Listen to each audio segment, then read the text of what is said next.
Par rapport à ton travail sur les plans, j'ai Oui, ici chargé un plan et je vais rapidement te montrer oui, quand même un peu comment ça marche. Donc je double-clique sur le calque d'arrière-plan mhm, pour le transformer en calque 0. oui, Je double-clique à nouveau sur le calque 0 et je bouge le curseur de manière à rendre invisibles les parties les plus claires. Voilà. Ok. Je crée un calque en dessous et je vais devoir sélectionner en fait avec la baguette magique plutôt que de dessiner complètement au pinceau comme on a fait précédemment, autant utiliser le fait que ce sont des espaces fermés en fait. Donc là, avec la baguette magique, je vais devoir cocher comme on avait fait pour le tampon, échantillonner tous les calques pour que, quel que soit le calque sur lequel je suis en train de travailler, il tienne compte de ce qui apparaît en fait. Voilà. Et donc, je suis en train de travailler sur le calque vide que j'ai créé et je vais remplir avec une couleur. Mais il y a une astuce. Si je veux vraiment qu'il n'y ait pas d'interstice, il faut que j'élargisse un peu la sélection avant de remplir. Et ça se fait par menu sélection, modifier, dilater. Sélection, modifier, dilater. Il faut choisir une valeur en fonction de la précision de notre image. Ici, 2 pixels. OK. Et on voit que la sélection s'est dilatée. Il ne fallait pas que ça se dilate plus parce que sinon ça déborde au-delà. C'est même peut-être un peu trop. Je vais annuler et faire 1 pixel. Le plan n'est pas très précis en fait. Sélection, modifier, dilater. 1 pixel. Voilà. Et là, je remplis.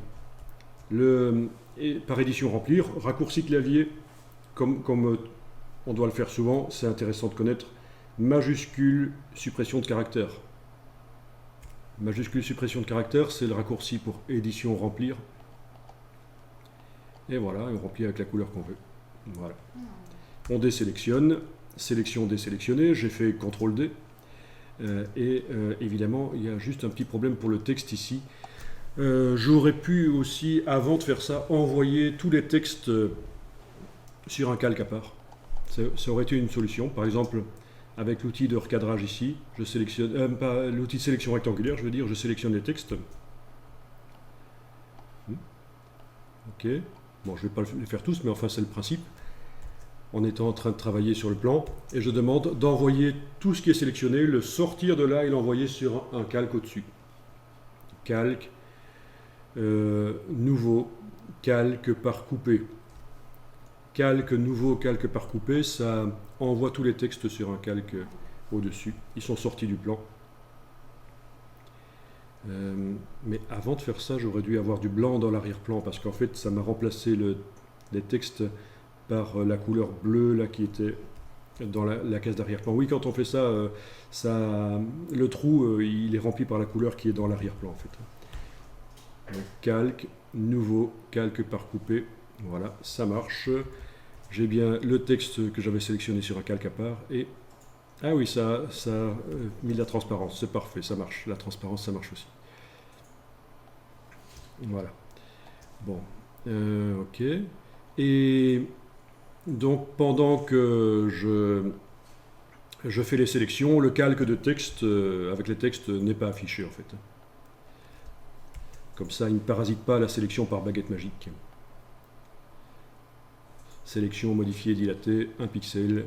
Voilà, je travaille sur le calque d'en dessous. Je remplis avec la couleur que je veux. Voilà, et je désélectionne. Ok, et puis je peux réafficher le texte. c'est ça, Voilà, donc c'est une bonne solution d'accord. de sortir les textes pour qu'ils ne parasitent pas les sélections que je fais. Dernière petite astuce pour toi, comme tu devras souvent aller dans sélection, modifier, dilater, au moment où tu auras ta sélection. Là. Voilà.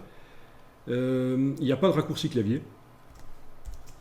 Et ce sera ennuyeux d'aller chaque fois dans le menu, donc il faut faire un raccourci clavier. Et les raccourcis clavier, ça se fait par édition, raccourci clavier. Édition, raccourci clavier, je vais chercher dans le menu sélection, modifier, dilater, voilà, et je vais lui créer un raccourci clavier. Il faut que j'arrive à trouver un raccourci. Alors, contrôle majuscule, non. Ok, ça doit inclure la touche.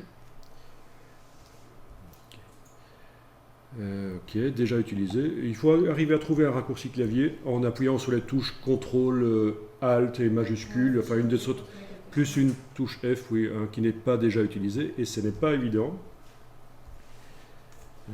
parce que il y a quand même déjà beaucoup de raccourcis clavier dans Photoshop en fait. Et à chaque fois, il doit y avoir le contrôle. Oui, Ah, il le dit, hein, oui. Alors là, j'ai fait majuscule et la touche CTRL Max, c'est ce qu'on appelle la touche commande, et le signe $. Et là, ça marche. Majuscule, commande $. Ça veut dire que maintenant, si je fais ce raccourci, ben, ça m'appelle directement l'item de menu, sans que je doive aller dans le menu. Donc intéressant, quand vous devez souvent aller chercher quelque chose dans un menu, il n'y a pas de raccourci qui existe, vous pouvez le faire par édition raccourci clavier. Ça va? Bon, ça, on ne l'a pas fait ensemble, cet exercice. C'était juste pour montrer, par rapport à ton travail que tu vas devoir faire, comment gagner du temps, en fait. Hein. Et alors, ce qu'il ne faut surtout pas oublier, c'est que pour chaque couleur, il vaut mieux faire un calque différent. Ça, je vous l'avais dit pour l'image de la pie.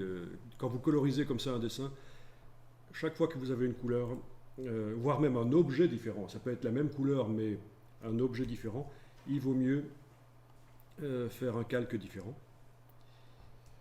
Voilà, là j'ai utilisé expressément la même couleur, mais pour deux objets différents, et j'ai donc mis ça sur deux calques différents. Pourquoi? Ben parce que ça va me permettre rapidement d'aller chercher image, réglage, teinte, saturation, et d'aller modifier une des couleurs,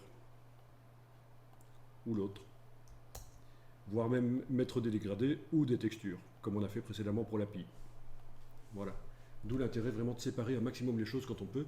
Si vous mettez toutes les couleurs sur le même calque, ça va être très difficile pour les changer après. Il faudra aller avec le lasso, les entourer, pour indiquer que vous ne travaillez que sur cette partie-là. Voilà.